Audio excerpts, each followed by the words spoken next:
You see a beautiful woman or a handsome man, and you want to meet them and get to know them. But what do you say? How can you make a romantic connection and start a conversation with the person of your dreams? We have absolutely no idea because we can't remember, but I think we can help you with some English vocabulary. Welcome to Aprender Inglés with Reza and Craig.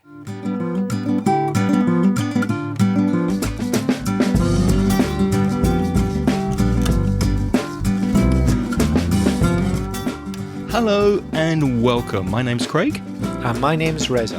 And with nearly 50 years of teaching between us, Reza and I are going to help you improve your English and take it to the next level. How are you, Reza? I'm feeling good, Craig. I'm ready for action. Maybe you shouldn't say that if you're flirting, by the way. But I'm ready to get podcasting. I mean, and you? The same. It's a beautiful November sunny day here in Valencia, and we're ready to start with this week's podcast. But first, if you are a regular listener to the podcast, you may remember that about 2 weeks ago, was it, we had a competition about the pronunciation course that's on sale on the Mansion Inglés website.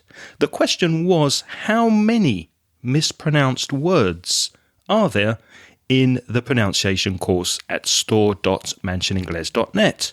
The answer is 223, and we have 3 winners who all received a free course. They are Daniela Sassola from Argentina, well done Daniela, Eric Medina Izquierdo, and Vanessa Cantos. So well done you 3, you were very, very fast, very quick in sending the answer in. And of course the pronunciation course is still available if you're interested on the Mansion Inglés website. Reza, what's first this week? Well, let's start off with a voice message from South America, all the way from Venezuela. This is Luis.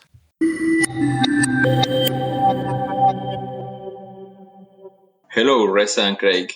My name is Luis from Venezuela. First of all, I want to congratulate you for the amazing work you have been doing.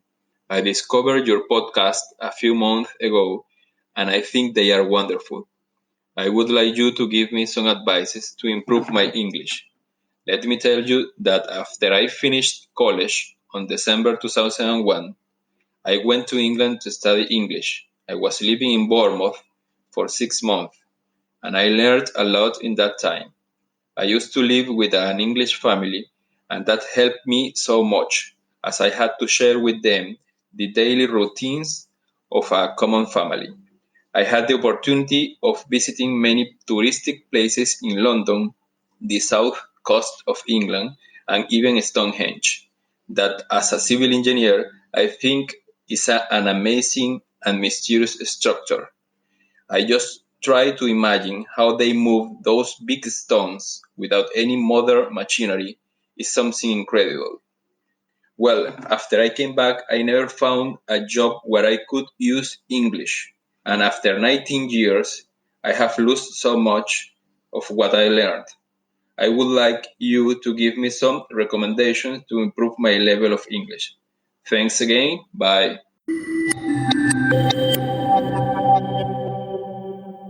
Thank you very much, Lewis, for sending us that message, which was very clear, very good level of English. Obviously, you spent some time in the UK. I especially liked at the beginning when you used the present perfect continuous. The amazing work that you have been doing. Perfect.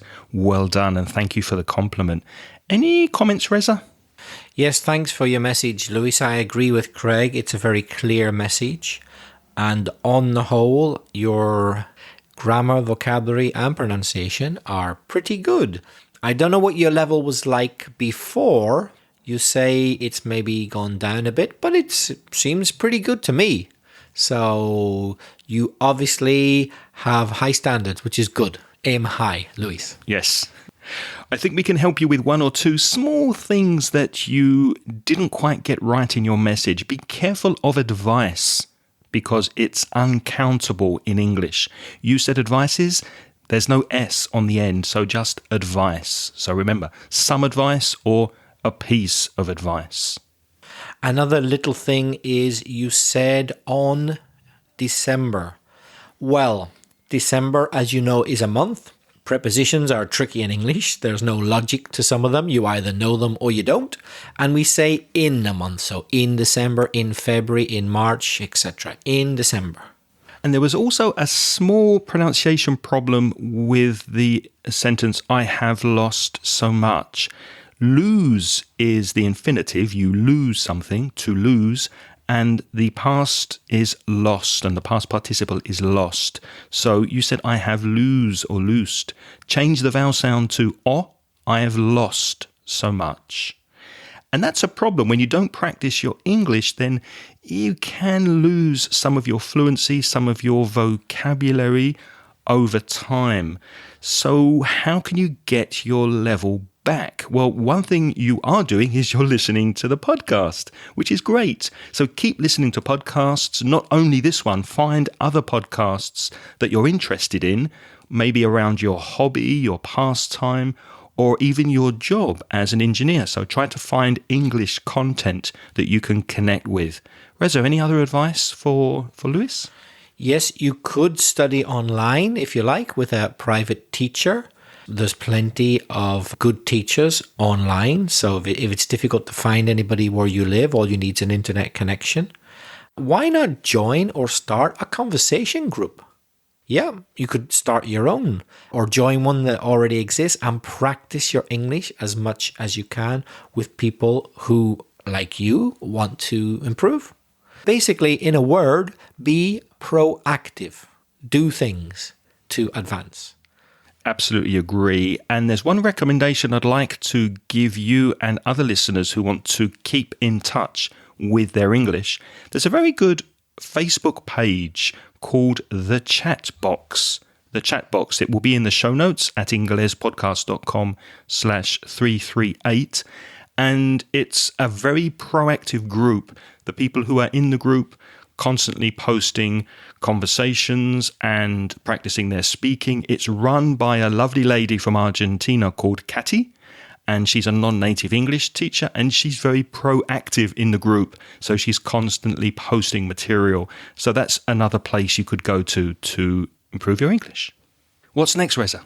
Now we're a little closer to Valencia, where we're recording. We're going to go to Getafe to listen to some feedback from Mario.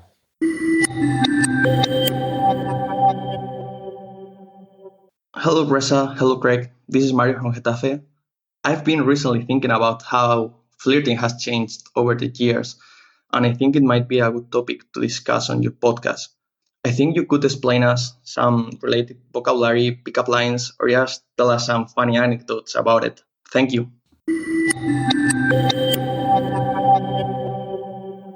Reza, do you remember how to flirt? You say, do I remember? I never learned in the first place, so I didn't have anything to forget.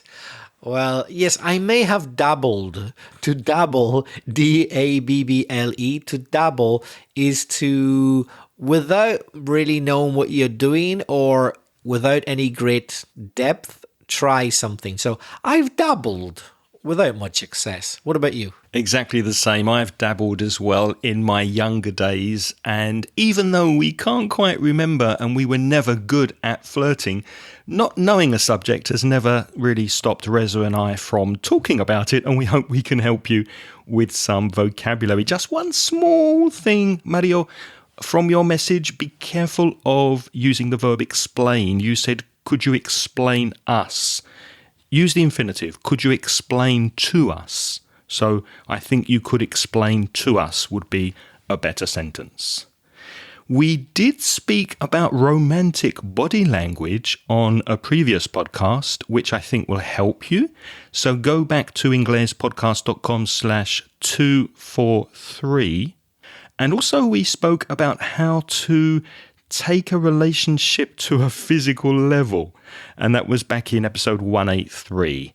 So inglespodcast.com/183. So those two episodes may also help you. But Let's start today by focusing on some specific vocabulary connected to flirting and pickup lines. Reza. Yes, as Craig said, we're the worst people in the world to ask about how to do this, but we're good people to ask about the English involved. We do know that. So let's start with perhaps the most important word of all. You said it yourself, Mario. Flirt. F-L-I-R-T. Did you know, Mario, that flirt can be a verb, to flirt, but it can also be a person. A person who flirts is a flirt. That person is flirtatious, is the adjective. You can see it written in the show notes, along with a more informal version of flirty. So flirtatious is the correct word, but people often say in the street, oh, he or she's really flirty. They like to flirt. They like to say suggestive things, suggest that perhaps they want to have some kind of relationship with you. That is to flirt. And there's a phrasal verb you can use when you are flirting with someone because there's a romantic attraction and you feel either physically attracted to someone or maybe emotionally attracted to them because of their character and their personality. Then you may want to speak to them in order to start a relationship or get to know them. And informally, that's to chat up. You can chat up someone or you can chat someone up. So don't forget with these phrasal verbs that very often the object, someone, me, you, him, her, can be after or before the preposition. So you can chat a girl up or chat a guy up or chat up a guy or chat up a girl.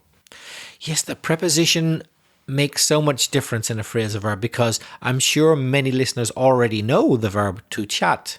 Craig and I chat all the time. I chat to people I know. I chat to people I don't know in the street. But I'm not trying to chat them up. I'm very chatty, in other words, yeah.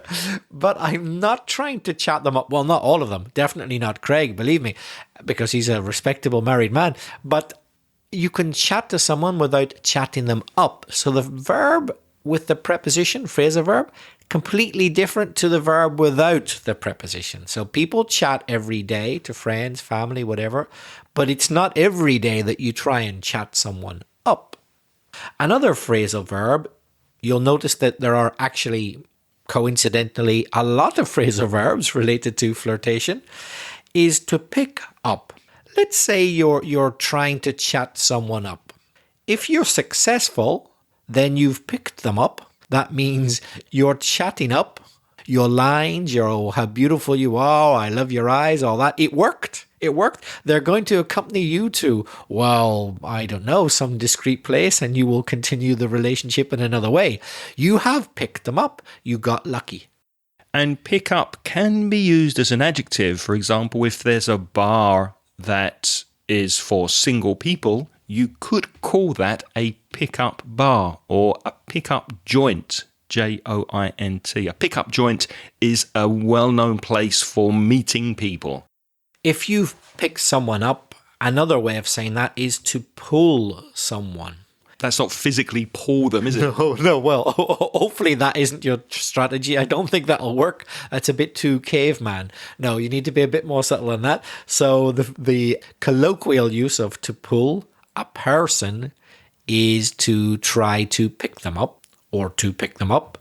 And if you're actively trying to chat people up, pick people up, you are on the pull. So to be on the pull means actively trying to look for people to chat up.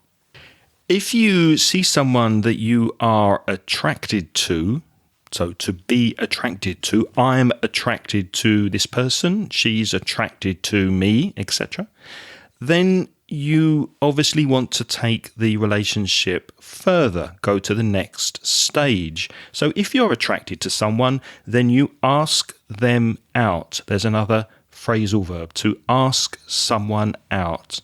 And as we said with pick up, it's a separable phrasal verb. So you can ask out someone or ask someone out. You can ask them out for dinner, you can ask them out for a drink, ask them out for coffee, etc. Presumably, if you've asked someone out, it's because, as Craig said, you're attracted to them, or you could say that they turn you on.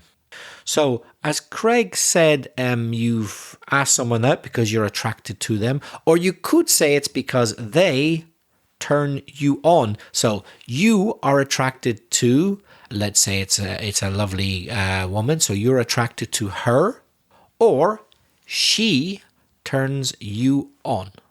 Or you could say passively, you are turned on by her. When I was at school, I was turned on by my French teacher. She was gorgeous. She was absolutely really, really sexy and attractive. So she turned me on.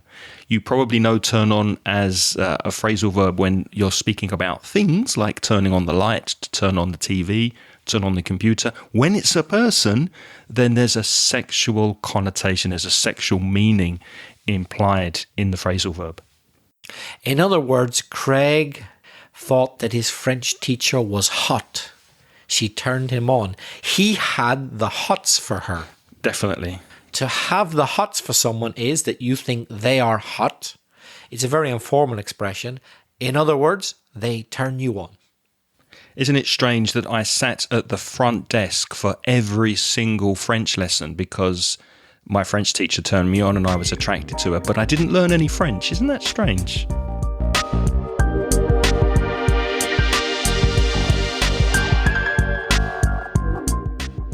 You can also be taken by someone. So again, that's not physically taken like a hostage, but you are taken by someone if you are very attracted to them and they turn you on. You can say, oh, I'm really taken by her, or I'm really taken by him.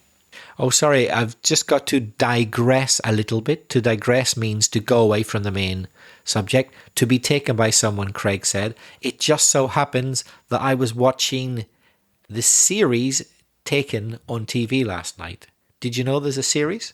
No, I know there's a film, or more than one film. There's a few films I think called there's a couple, Taken. yeah. I think there was a sequel, Taken and Taken 2.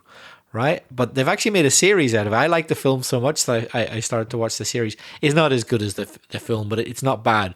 And here's some advice. I always say this when I get the chance. Never, ever ask Liam Neeson's daughter out on a date. Because if you piss her off, if you annoy her, he has a very special set of skills, and don't go out with his daughter. I don't know if he has a daughter. I have a very special set of skills. And if you're taken by someone in a romantic sense, you can also say you have a thing for someone. That's quite an informal expression. I've got a thing for my French teacher, for example, or I've got a thing for this guy in the office.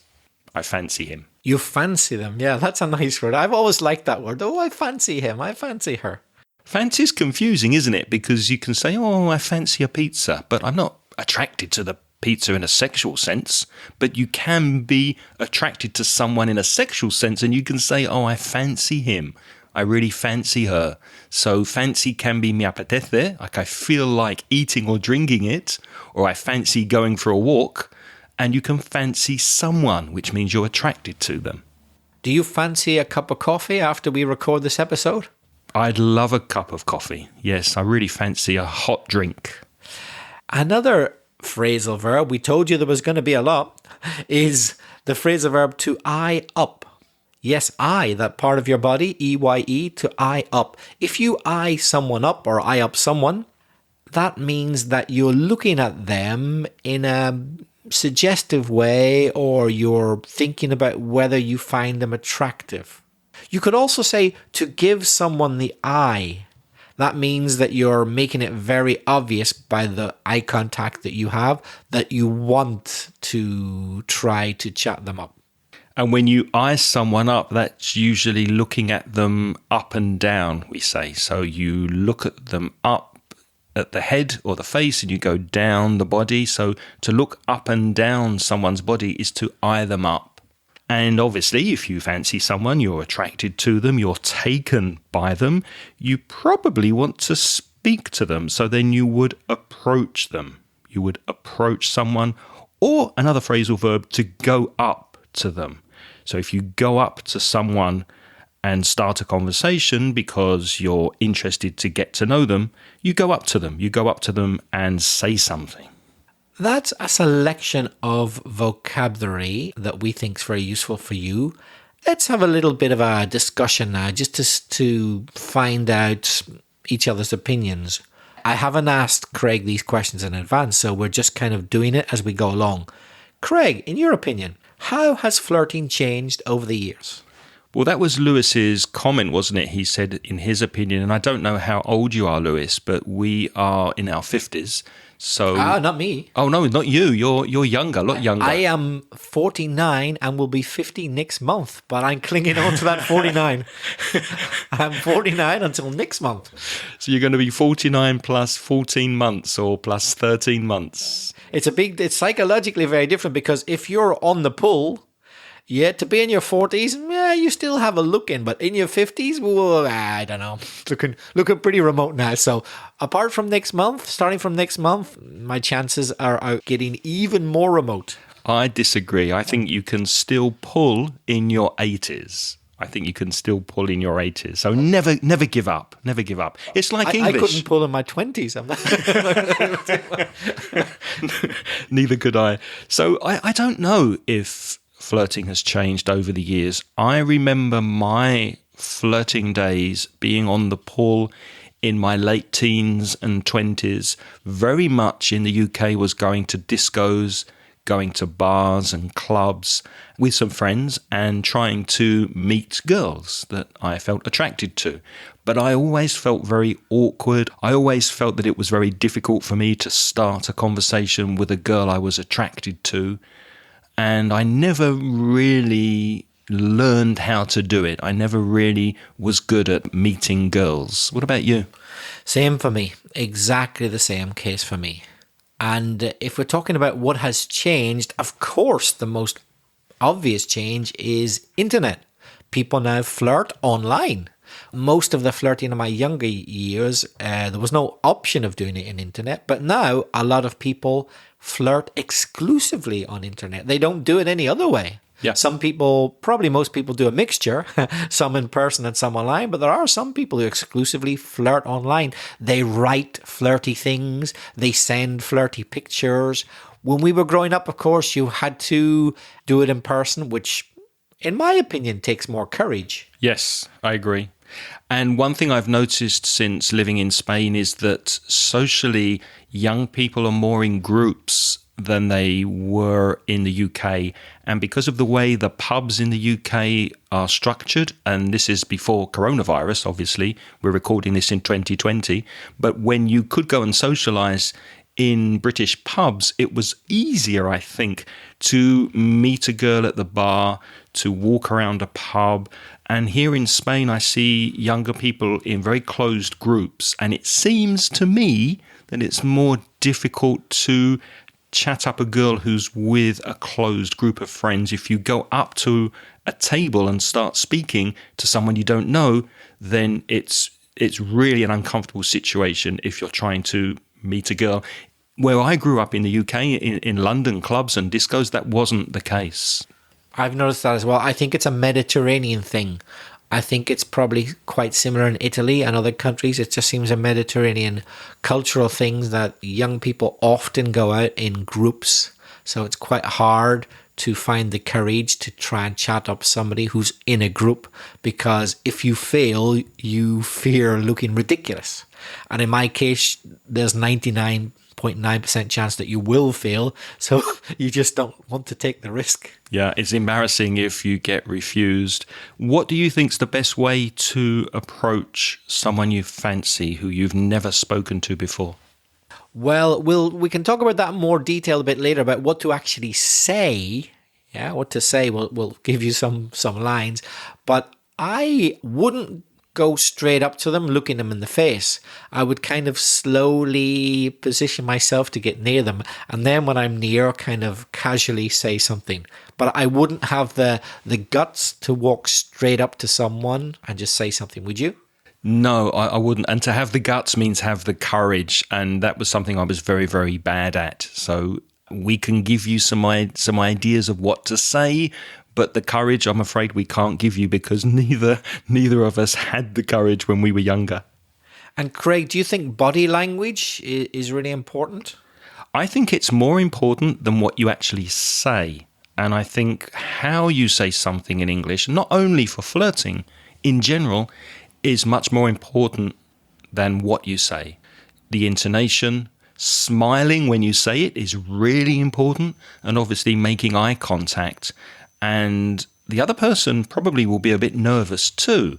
So they're going to be listening, they're going to be getting a feel for how you say something, if you're a nice person or not, and if they're maybe attracted to you. So I think it's really important to have good body language, to open your hands and not have your arms folded, don't seem closed. And we spoke about these things in the podcast I mentioned earlier about body language. But remember to smile, that's really, really important. Craig, do you have any funny or embarrassing story about a time when you tried to pick someone up? Yes, I've been ignored, which I think is the worst thing possible. And I can remember in discos when the slow music started in nightclubs, that was the time when you had to make the long walk across the dance floor, leaving your group of friends in one corner and walking across to a group of girls in the opposite corner, and then asking them to dance or asking them if they want a drink, and they don't even answer. They just turn their head and look the other way, and that's really bad. And then you have to walk all the way back, which takes twice as long after rejection, to your group of friends who are sitting there with their beer laughing at you. That's really, really bad. And you feel that every single eye in the whole disco is looking at you walking back. And you want the disco floor to open up and swallow you because you just feel so embarrassed. And that's happened to me 2 or 3 times. Yeah, that's happened to me as well, actually, come to think of it, to be completely ignored. But perhaps even worse than that, I think I was told to F off once. Wow. I'm not going to say that word, but you can imagine what the F is, really, which I thought was a bit uncalled for. They could have said, look, no, please leave me alone, but it was F off, which I did. What are you going to do? Yeah, maybe I have a boyfriend is much more polite. I'm sorry, I have a boyfriend would be nicer. I think she didn't have a boyfriend. She just had good taste. She told me to F off.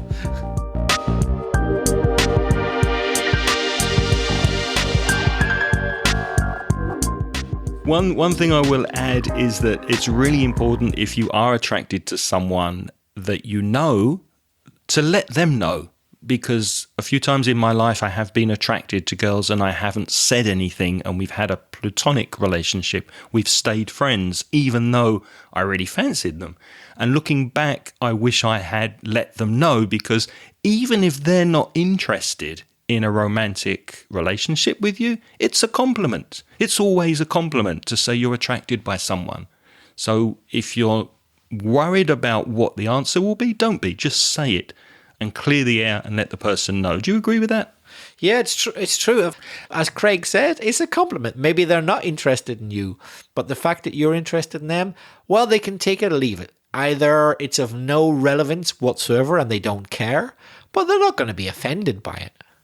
And I think some people might worry it would spoil a friendship. And I don't think so. I think a friendship can continue even though the other person realizes that you're attracted to them. So I would just say you're attracted to them. But how can we help the listeners, Reza, with some conversation, maybe a bit cliched, a bit corny, which means cheesy, corny, well used, maybe overused.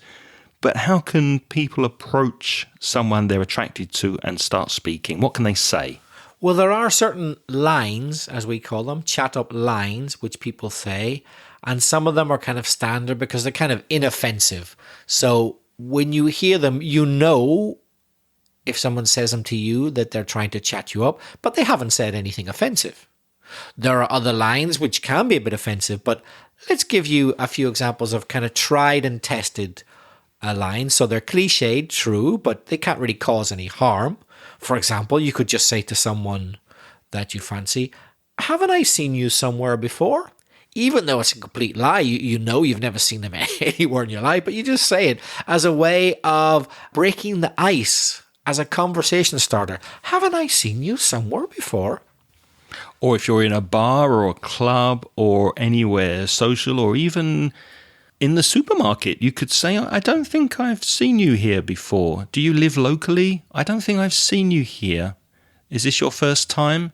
You could break the ice also by using that line. Remember, all these icebreakers are in the show notes at inglespodcast.com/338. The next one is very cliched. It's the sort of thing that might even make the person laugh. If you say this, the other person might laugh when they hear it. If you say, do you come here often? That is kind of regarded as one of the most cliched lines of all time. But at least they'll know that you're trying to chat them up. And you haven't said anything too extreme. You haven't said, oh, I find you really attractive, or I really fancy you. All you've said is, do you come here often? A similar expression is, so what brings you here? Now, obviously, you wouldn't say that in the supermarket because the answer would be, I've come to buy some food. But if you're at a party, for example, or maybe a conference connected to work, what brings you here? Why have you come? That could be a nice way to start a conversation. If you're a coward, un cobarde, like me, I was saying to Craig earlier when he asked me about I'd prefer not to walk straight up to someone. So I kind of maneuver, I kind of zigzag around a little bit. And when I finally got quite close to the person, but not making it obvious, I'll say, oh, do you mind if I sit here? So hopefully they haven't realized that I've maneuvered to get close to them. And then I'll just try and make it look like spontaneously, oh, there's a free seat beside you. I could sit there. So do you mind if I sit there? Or another version is, do you mind if I join you? And again, the cultural differences, I think if you're in a cafe, for example, in the UK or in America too, that would be okay if the place was full and there was one girl or one guy sitting alone at a big table. That's quite acceptable. I'm not sure if it's so acceptable here in Spain. My feeling is you're kind of invading the person's personal space if they don't know you. But in the UK, if the place is busy, then why not? Is this seat taken? Can I join you? Do you mind if I sit here?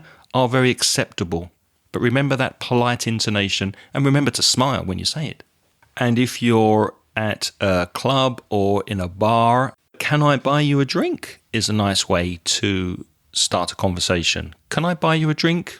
Obviously, if it's a party and the drinks are free, that could be a humorous way of starting a conversation. Can I buy you a drink? Well, the drinks are free. Oh, are they? I didn't know. And then you start the conversation. So use a bit of humour if possible.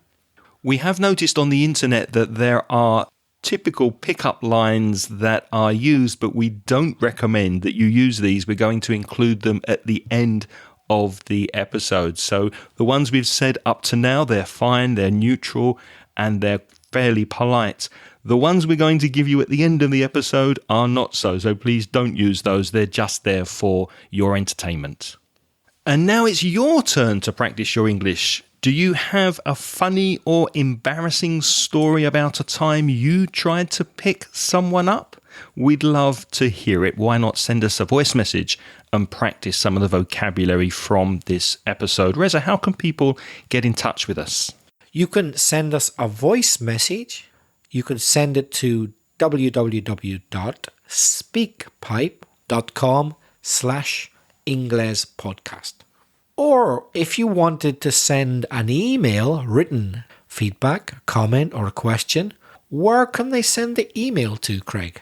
You can send your emails to me, Craig, Craig, at inglespodcast.com or to Reza, Reza, at belfastreza@gmail.com. And we remind you that on the Mansion Inglés website, there is a store where you can buy audio courses, including the pronunciation course that I mentioned earlier. The address for that is in the show notes. It's store.mansioningles.net. We'd like to thank all of you who are helping us by supporting the podcast. You can see a list of all our Patreon supporters at patreon.com/AIRC338. Ingles podcast. We don't have time to mention everybody's name here. And I did ask our patrons if they would like an automatic email every time we publish a new transcription. Most of you said yes, but you can turn that off on the Patreon webpage. If you would like transcriptions of the podcast, go to Patreon, patreon.com/Ingles podcast. And Reza, we have some new Patreon supporters who have joined us this month. Who are they? Yes, the most recent Patreon supporters are Marco Antonio Solis Garcia, Jose Morancille, Perez Alberto, Alexander Castro, Christian, and Miguel Angel Cobos Gil. They're the most recent of our many Patreon sponsors, but thank you to all of you. And thank you to Francisco Gonzalez, who joined us yesterday. Welcome, Francisco. If you would like to join those people for as little as $1.21 per month, that's including the tax, the VAT, you get instant access to recent transcriptions. The address for that is patreon.com/Ingles podcast. Reza, what are we speaking about next week? Next week, we're speaking about what I have to do when I try to chat someone up and it doesn't work, which is dealing with stress. In my case, the stress of failure. So next week, dealing with stress. Thank you very much for listening this week. And until then, good luck with your pulling and flirting. Thank you for listening. It's goodbye from Reza. And see you later, alligator, from Craig. The music in this podcast is by Pitts. The track is called See You Later. Nice to meet you. I'm Craig, and you are gorgeous. If I could rearrange the alphabet, I'd put you and I together. How cheesy is that? That is just so cheesy. If someone said that to me, I would immediately walk away. Are you a parking ticket? Because you've got fine written all over you. Kiss me if I'm wrong, but dinosaurs still exist, right? Do you believe in love at first sight? Or should I walk past again? Is your name Google? Because you've got everything I'm searching for. Oh God, how corny is that? That is just so cool. I was feeling a little off today, but you've turned me on again. I'm going to complain to Spotify about you not being this week's hottest single. Is your name Wi-Fi? Because I'm really feeling a connection.